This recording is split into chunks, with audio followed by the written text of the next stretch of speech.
You have to speak kind of loud. Okay. Hi everybody, thank you so much for joining Wise Women Wednesdays. We're starting a little late, sorry, because we're women. We know we're usually not on time anyways. Today we have Ashley here with us. Ashley has just a beautiful, amazing story, and I have been wanting to get her in here for a long time to be able to share, and I thought what better month anyways than to be able to have her here in October.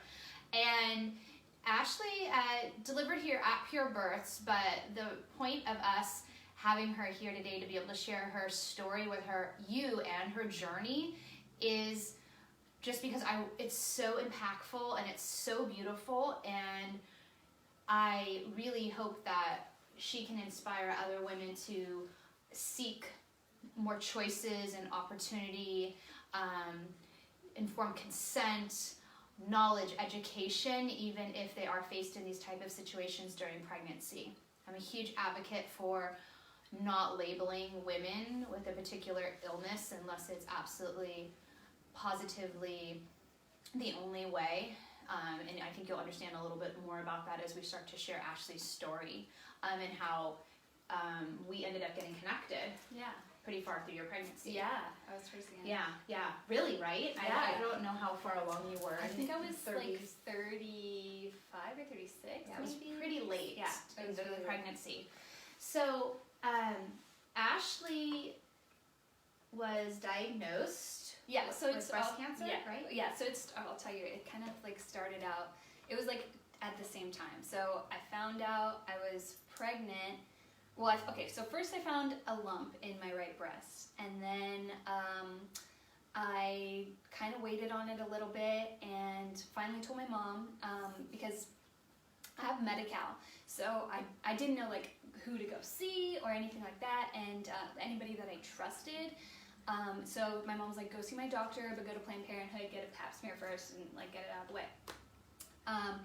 Then I found out I was pregnant. Like I went to Planned Parenthood and they wouldn't give me a pap smear because I was pregnant. Like they tested for the pregnancy, and so then I ended up going to my mom's doctor. She ordered a biopsy, or an ultrasound and then a biopsy.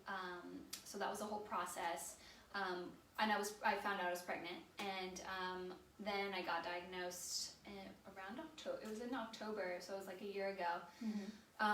And then that just like took me down this whole entire journey where I had this really amazing thing, and then this like super. So how far along pregnant were you? The very beginning of your pregnancy? Yeah, it was the very beginning. Like you didn't know you were pregnant until you went so I had to Planned Parenthood? Yeah, well, I took a pregnancy test like Okay. the day before I went into Planned Parenthood, Okay. because I'm super regular, and I had missed, it was like, how many weeks was it? I don't even remember. And I was like, this isn't normal for me. Like I should have gotten my period like 8 days ago, and so then I took a pregnancy test on Labor Day, and it was positive, but I was like, no, because the line was like super faint. I was like, no, that can't be right. And then when I went to Planned Parenthood, they said, you're pregnant. Okay. And then, but I still wasn't like sure, because I was like, well, maybe it's related to this lump, like maybe it's just showing up, but I wasn't sure until like I had an ultrasound, and I was like, okay, there's a baby. Right. So where you went to your mom's doctor? Yeah, so I went to my mom's doctor. So they're the ones that took the initiative to do the ultrasound? They did the ultrasound first because I was pregnant, so they couldn't do a mammogram. Yes. And I have dense breasts anyway, so it's actually better to have an ultrasound. Right. Ultrasound's usually the first way of diagnosing any type of abnormal tissues as well. And so, and then I had the biopsy, and then the results came back, and then it was positive, and so then from there I had to figure out, I had to go see a surgeon and then an oncologist, and during all this time I was also trying to get into City of Hope, which took a really long time. So in between then I saw so many doctors, like I had to tell my story to so many different people.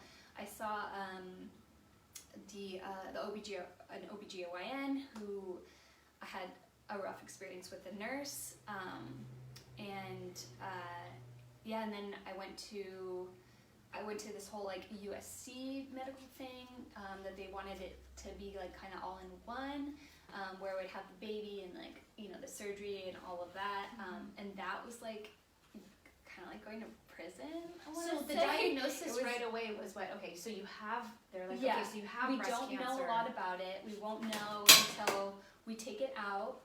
Okay, so they immediately told you need to have like a mastectomy or a lumpectomy. The first surgeon said a lumpectomy.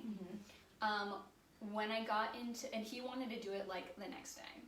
Wow. And I was like, whoa. Like, do you know why? Did they feel that it was an aggressive tumor perhaps, and that's why? Or is it because your pregnancy they were maybe aggressive? I don't know. I feel like he was just aggressive. Okay. Not that he was bad, you know, he just was a little too aggressive for me. You know, I needed some time to like take it all in and figure things out.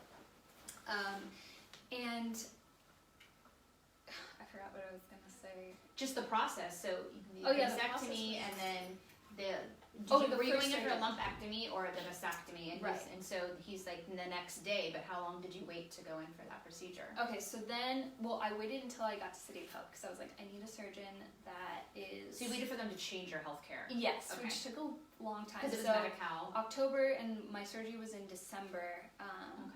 Like right after Christmas. And so then I finally got to City of Hope, and the surgeon, who it turns out to be related through marriage, actually, he was like, this is what you have to do, and this is what we need to do.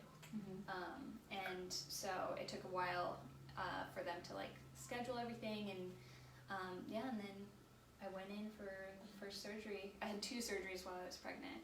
So the first surgery, how far along were you in your pregnancy? So I was in the second trimester, because you can't do surgery until the second trimester because of the anesthesia that they put.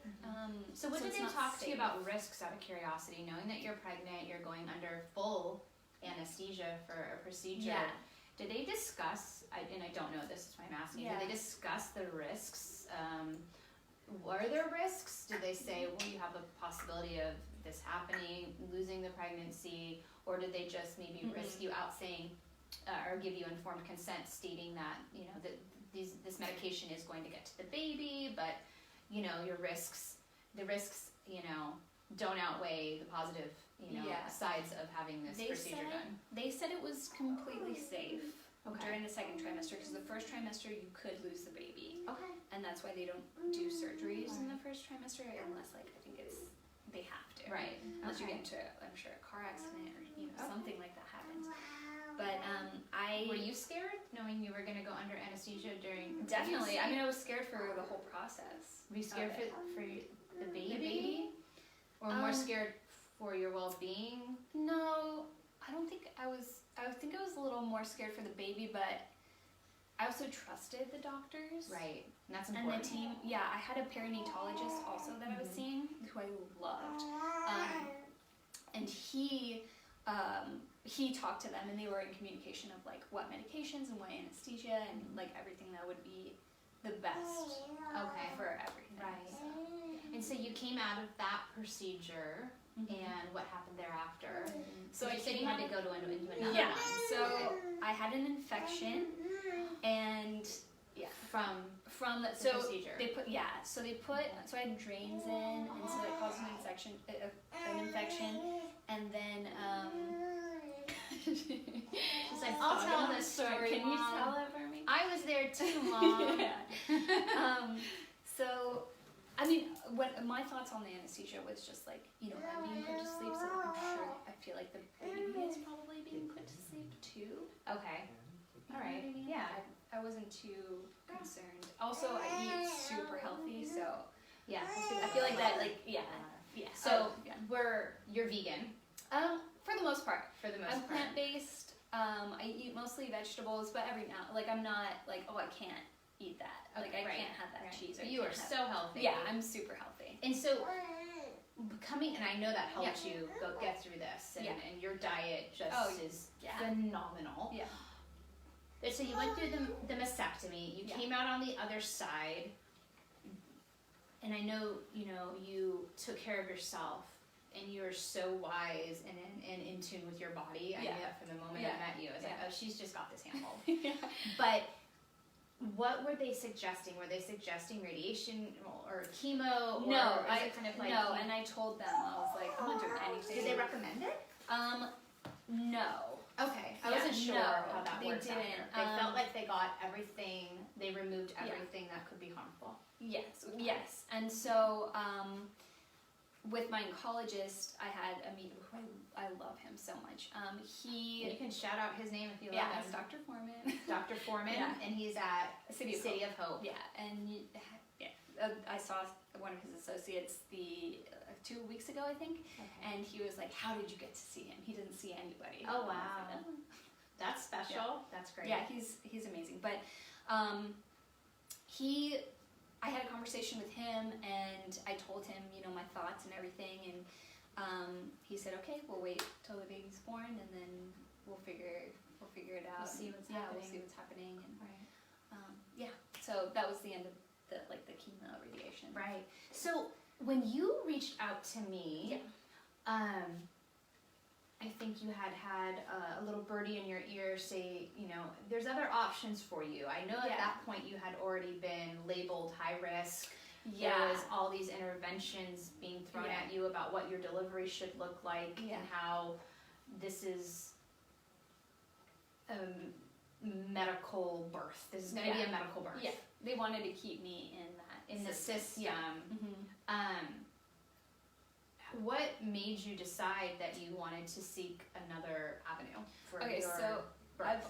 I've always wanted to have a home birth and a natural birth, and for years I've even told my partner, Jose, you have to watch this movie. It's going to change your mind, because he's only known hospital births, and so I always knew that's the route that I wanted to go down. But then with all this the stuff that happened with the cancer, and I wasn't sure whether I'd be able to do that. So when I first got diagnosed, before everything, I had called a midwife, a birth center. It was in Long Beach. Right. Because they were, because I have medi-cal, and that's the only center that I had researched that takes medi-cal. Right. So I called them, and I talked to them and told them my situation.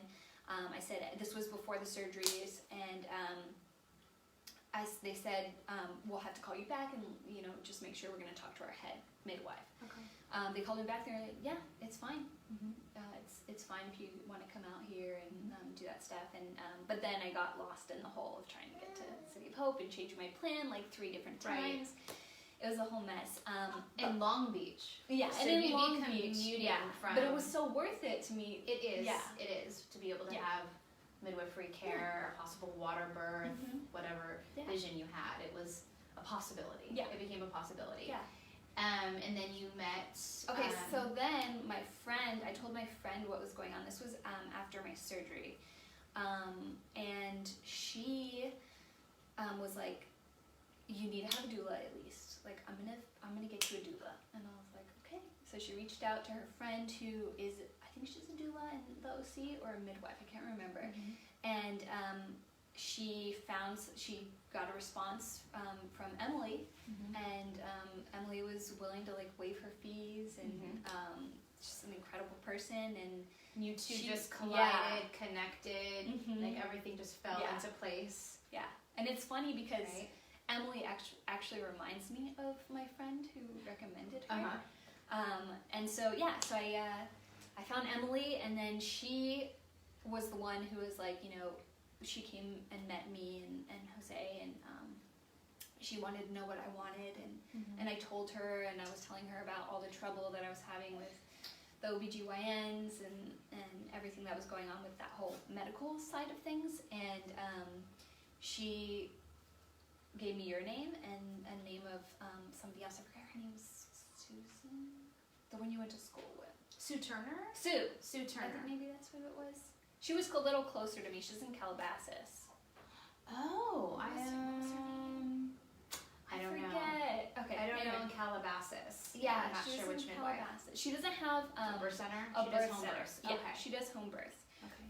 And I was on the fence actually of whether I wanted to do a home birth or a birth center.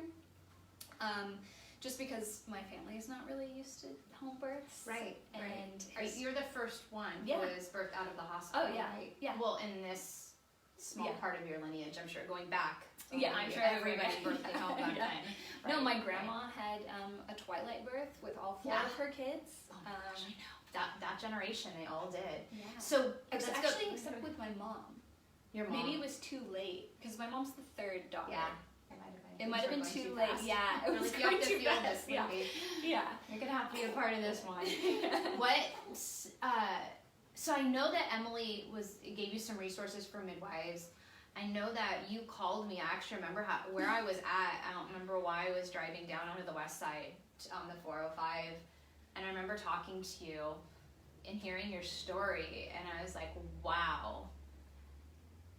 I really, really want to be able to help this woman, and I don't see any reason why she isn't a candidate. Yeah, I mean, they labeled me high risk. I know. It's so crazy. And and then I had to look at, I said, let's get together, let's meet, I want to review your records, and I'm like, I don't see anything in here because you had breast cancer, you had it removed, you're no longer ill, you're not on any medications. Oh, no. No treatment. No. I think you're a beautiful candidate to have your baby out of the hospital and have your beautiful unmedicated delivery, and I was like, oh, I'm here. I'm here for you. Yeah. And that was really, your story just like blew us all away here. Really? We just, oh my gosh, we're just so amazed by your strength, because I feel like there's a lot of women that just fall into that trap of being labeled, and some truly are, I'm sure. Like if you were on medications and you were going through chemo, I don't know that I could have accepted you as a patient. Yeah, I mean, I don't know if I would see, But then what about all these other women that have been walked a similar path to that maybe didn't know that there was other options? And it must, in my opinion, like watching your journey, like how freeing that must have been to be like just breaking through and coming out on the other side of what you wanted. Yeah, I mean, honestly, it felt so good to come and see you, and just like with all the appointments that I had, coming here was like one of the best things. Like we would get so stoked to like be like, okay, we have a midwife appointment, and like just you were on track with everything that I believe, and it was just such it was like the pregnancy. It was like a big part of the good stuff. Yeah. So when it came down to the labor, because we got through the whole pregnancy, we got you settled in here and got the prenatal care going, and got to see you grow. Fantastic. And we love seeing you in whatever adorable outfit you were going to show up in. It's like the highlight of our week.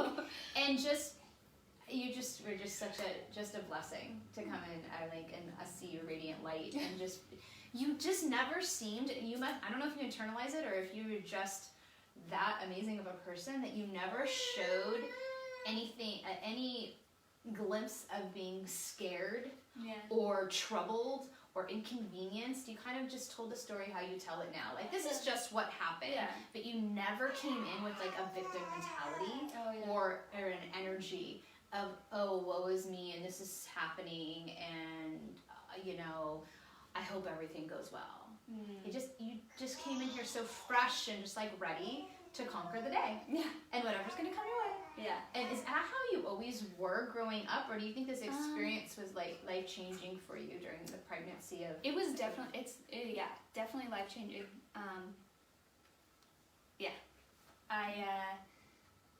I mean, I just know like how powerful nutrition is, and how powerful like thoughts are, and so if you can like radiate that, it makes you feel better. Does that makes any sense? But it did change me in the fact that I lived a lifestyle that was just always like go. Like I worked super hard.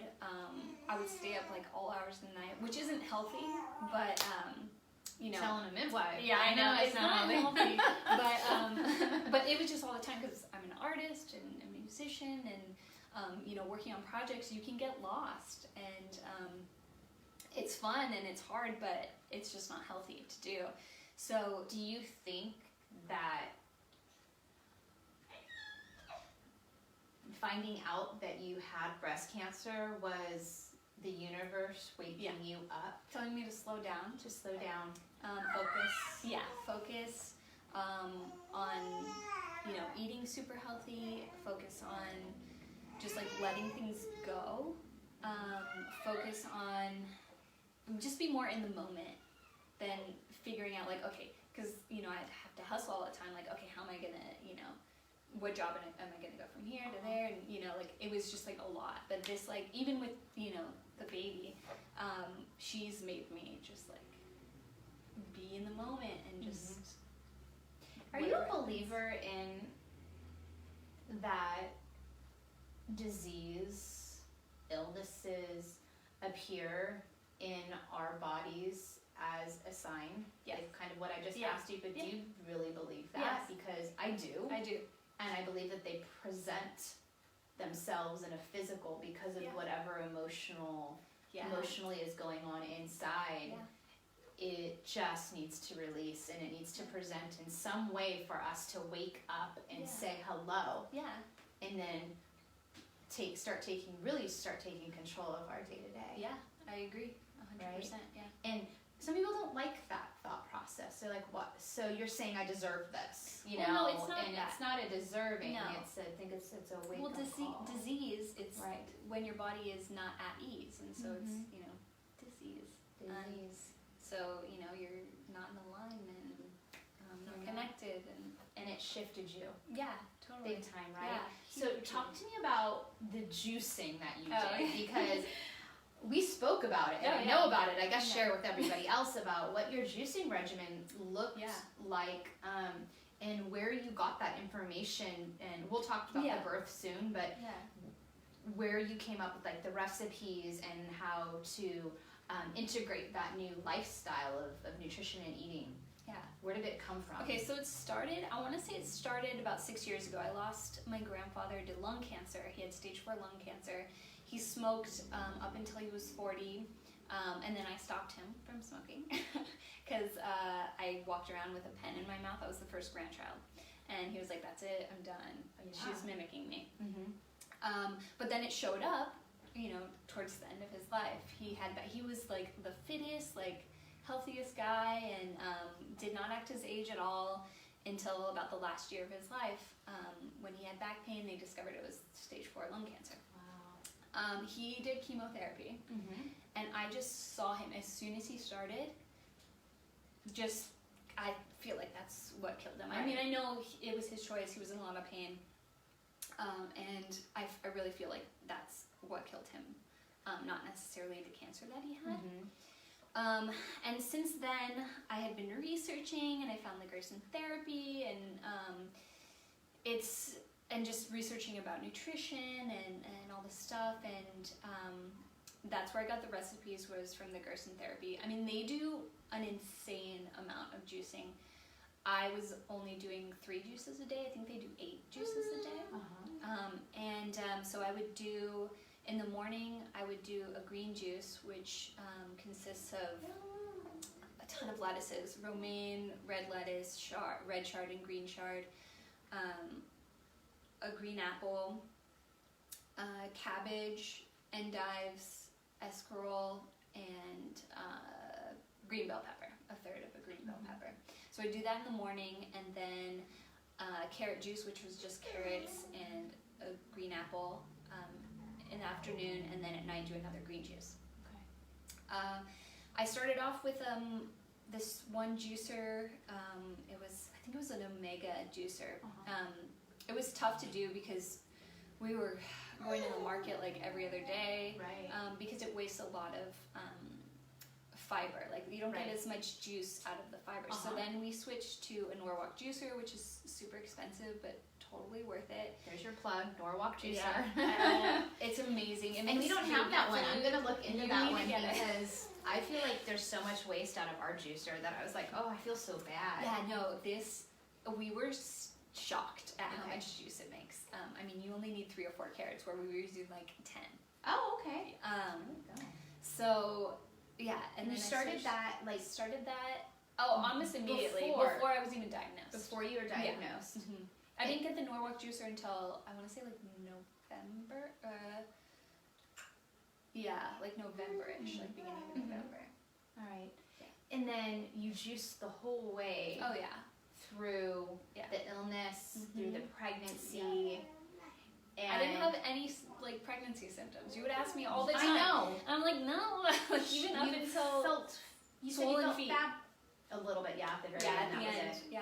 And you probably just juiced a bunch of celery or something. No, now I do though. Yeah. I ate a bunch of celery. You ate a bunch of celery. Yeah. But I didn't have any symptoms. I mean, and maybe I don't know if I'm just lucky. I feel like it's contributed to the eating though, and the stretching that I would do, and we thought that too. So let's get to the birth. So you really beautiful pregnancy. Yeah. Healthy pregnancy. Looked great. Yeah. Felt great. And then we were waiting for the time to come, and it did. Mm-hmm. And a little late. Yeah. Because she was waiting for you. Yeah. I remember I was out of town, and then around my due date. Yeah. And then you came, and then I came back, and then it was go time. Yeah. How did your labor start?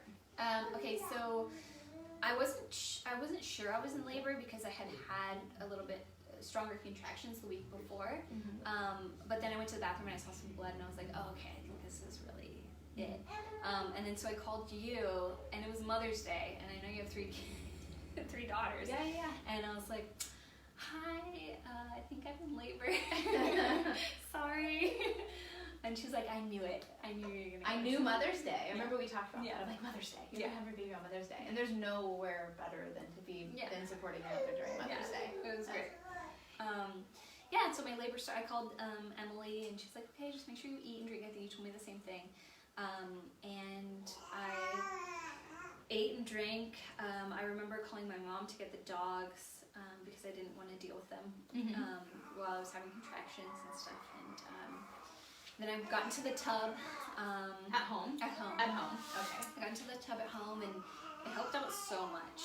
And I had been practicing breathing, and I had also been meditating through this whole time, which helped out a lot. Meditation. Maybe that's probably is a huge part. I believe should be a huge part of everybody's daily. Yeah. Whether it's prayer, meditation, whatever, just connecting to source is really important and slowing down. And to yourself, connecting to yourself and your body. So I think that also was a huge part. Mind, body, spirit, right? And exercise. Yeah. But anyway, so then Emily came over. Jose was cooking and like taking his time, and she came over. She was timing my contractions. They were just all over the place. There wasn't any consistency, and she's like, I'd been in the tub for like a couple hours. And I was like, this is like perfect. So good. This is good. I'm breathing. Everything's great.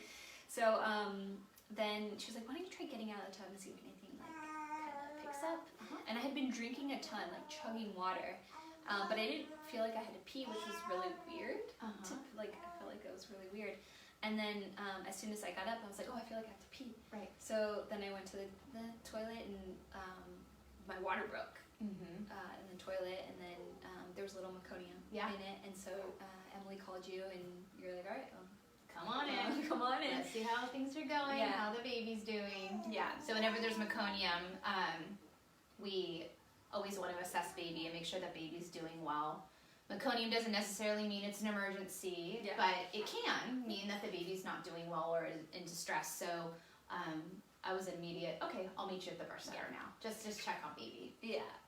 And the contractions, like, I felt like they weren't, like, it's not what I expected.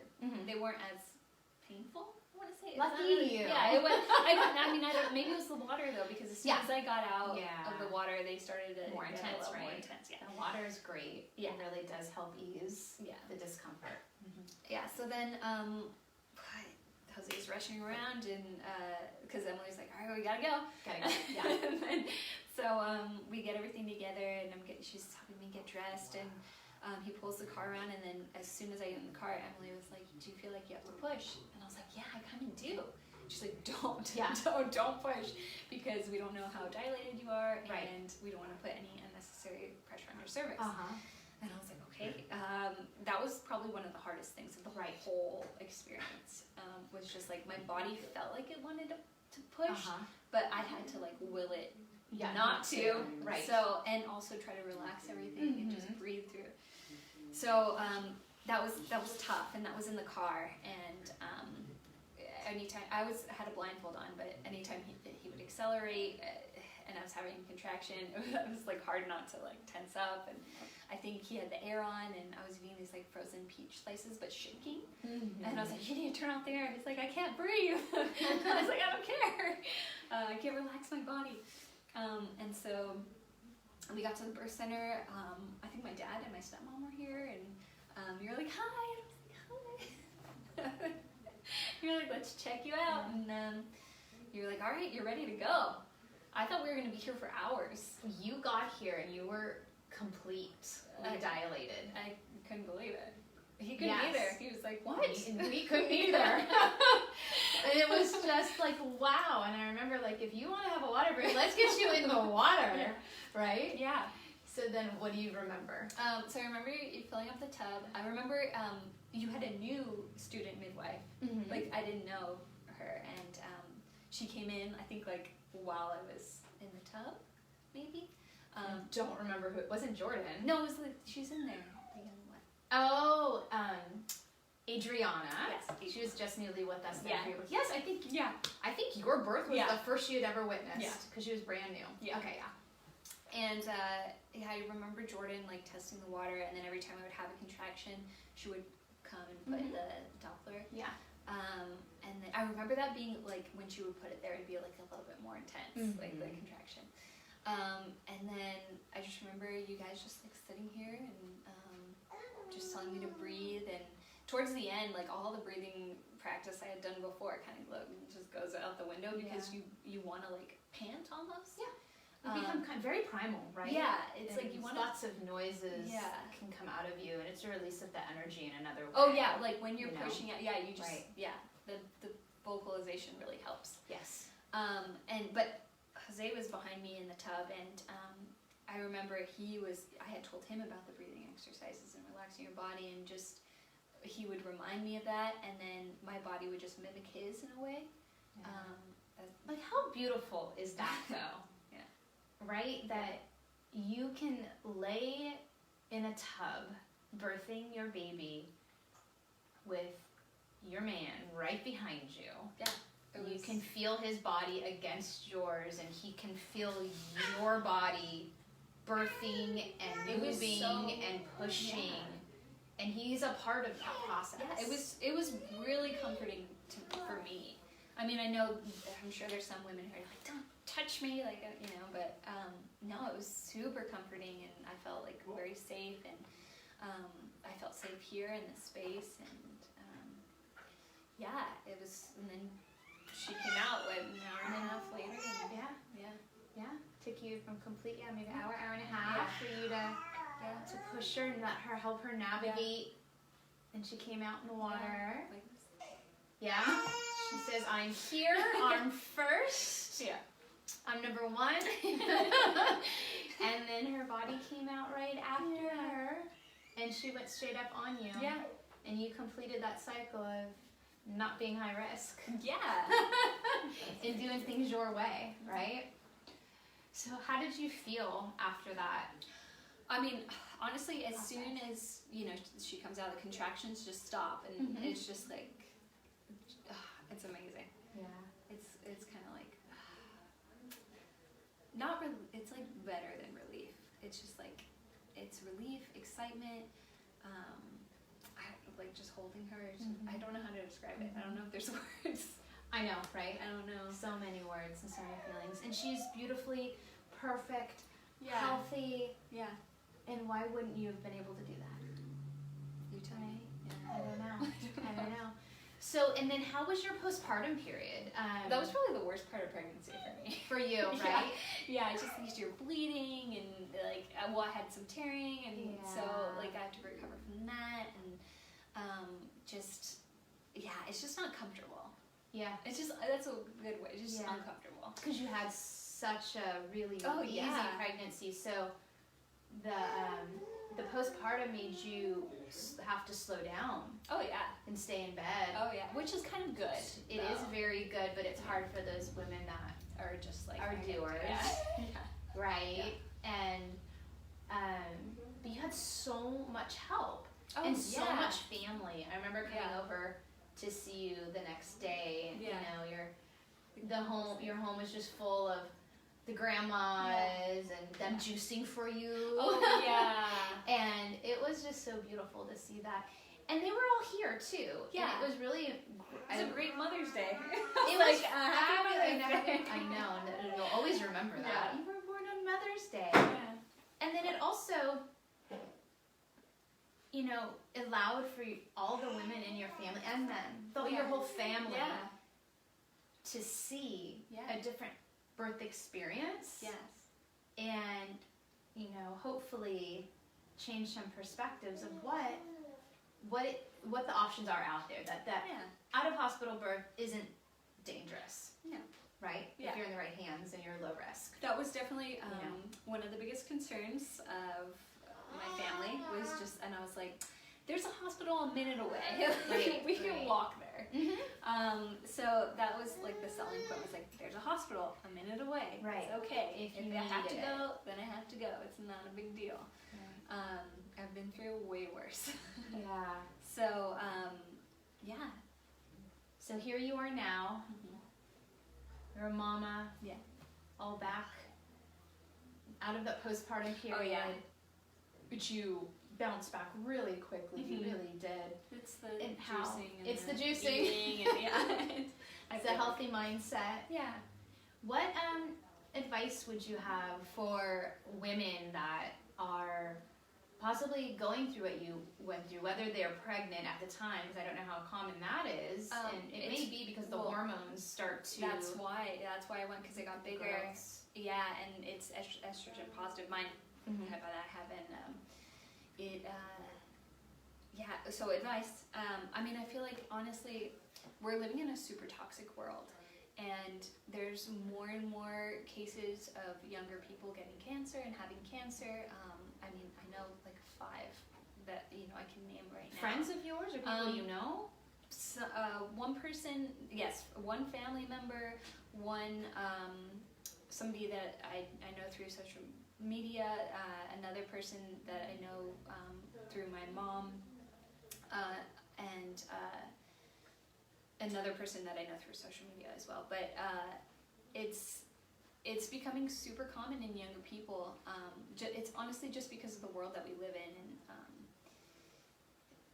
you're gonna start seeing it way more, and especially I feel like in pregnancy, because breast cancer is like one of the top ones, especially for women. But that's also because it's like so easy to find. If we're doing our breast exams and we're checking, which you know, all women, we should be checking monthly, doing our own breast exams, you know, in the shower, pick your time, your date, and monthly is really important, and we definitely stress that here. But do you think that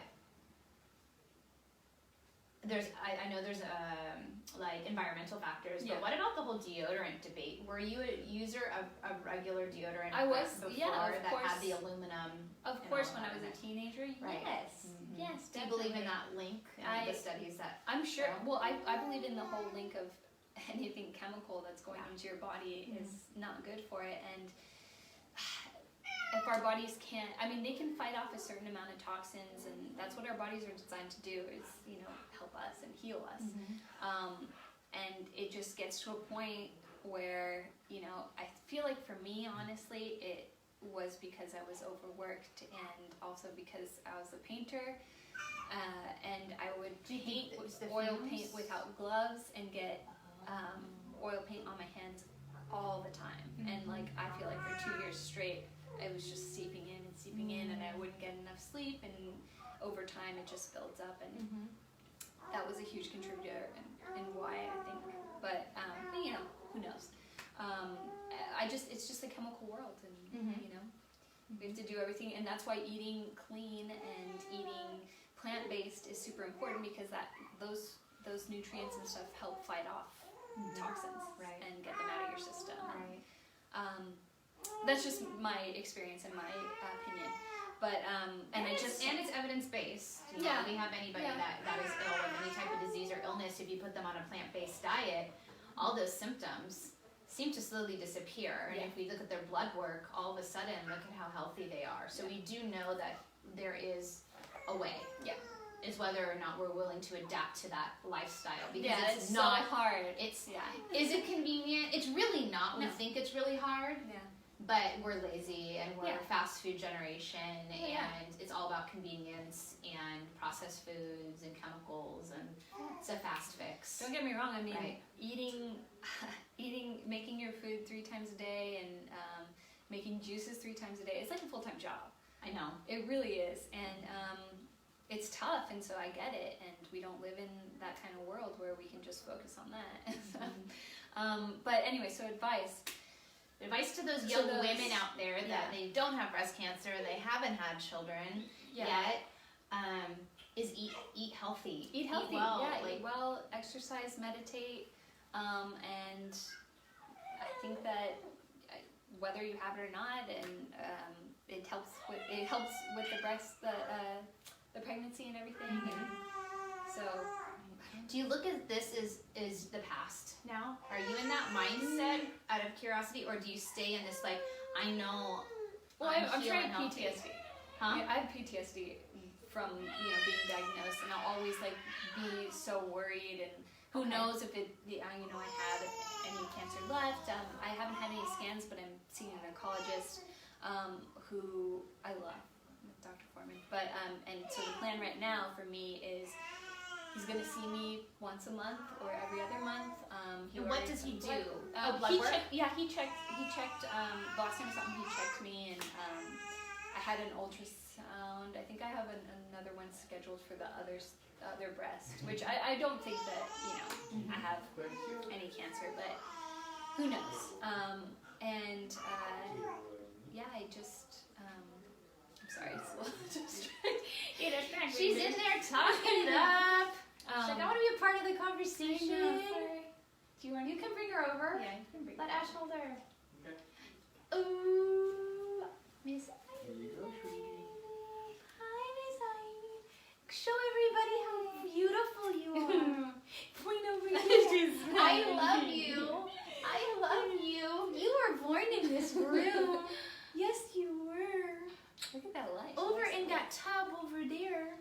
Do you remember that over there? Yes, I do. Yes, I do. So, sorry, and that, well, it was just the thought, and you answered that. What do you think? Does this in the back of your mind, or do you just feel like that was the past, and it's over and done, and you already stated that you have PTSD? Yeah, in a way, yes. And in a way, no. Right. Yeah. One day Yes at a and time. no. Yeah. Every day is One day at a time. Do you find yourself teaching women around you, encouraging them? Yeah, I tried so hard.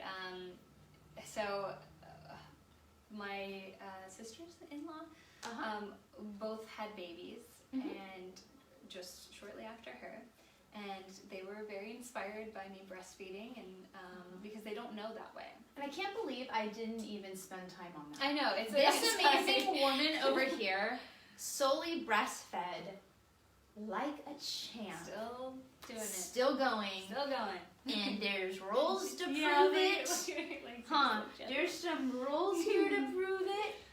Just to show that how amazing our bodies are. Yeah. And I kept telling them, I was like, if I can feed with one breast, right, you guys can do it. With two. Yeah, you can do it with two. So it didn't last long, but I tried. Yeah. And I tried, the other day I was making something to eat, and his youngest sister came over, and she was like, what are you making? And so I was telling her everything, and how I was doing it, and she was like, oh, okay. She didn't get to try it, because we ate it all. The next day, it was late. But I told her, I was like, I'll make it for Christmas. But I try to tell them how eating can really help you, and especially with his mom, who thankfully really helped helped out with, after I had her, Yes. making juices. Yes. And, there's a 40-day rest period in like the Mexican tradition. Yes. Which is super important. I didn't It's realize. so important. Yeah. We touched on this a little bit in another video we had done about the postpartum period. And you're right, that rest period is so important, and to have family and tradition and a culture around it to make sure that you are resting and healing. Because there is no such thing as a culture here, so we have to take what we can from any other traditions and cultures, because women need that time to heal and to be nurtured and cared and loved for. You're not supposed to hop back to doing the dishes a couple days later and do the dishes, make your bed, feed the family. No. And we're real pushy on that too. So I was super lucky that I had her. Yes. Well, Little Miss, hi. You're gonna share the world. Say, my mommy had me into water. I was born into water. She loves the water, by the way. Loves baths since the beginning. Right. So. Well, thank you so much, Ashley, for coming and speaking with us. And you have such a beautiful story to share. And I really, truly hope that this goes out into so many people's worlds so they can learn more, take a little bit more control over their diet and their lifestyle and their choices in their health care. Yeah, you always have a choice. Always have a choice.